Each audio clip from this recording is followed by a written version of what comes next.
kung makikita nyo sa NEP, sa National Expenditure Program, ang lumabas is 17 million out of billion.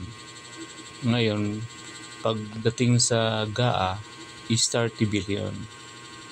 Ang total insertion niya is 17 billion.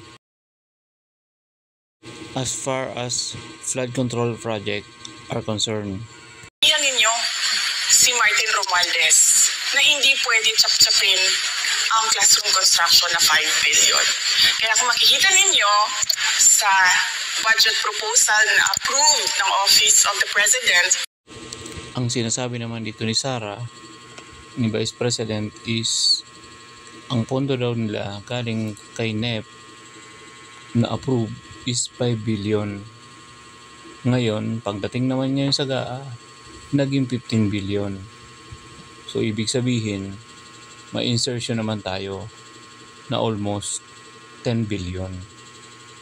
Dito mo kasi malalaman na may anomalya na nangyayari.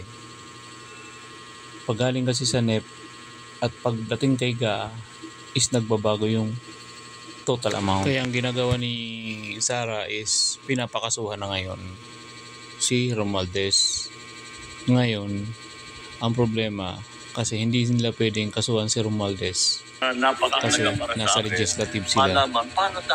Based naman sa Constitution, ito yung kung hindi ako nagkakamali is executive lang ang pwedeng mag-file ng case for impeachment kay Romualdez at ang taong bayan sa pamamagitan ng pag-rally.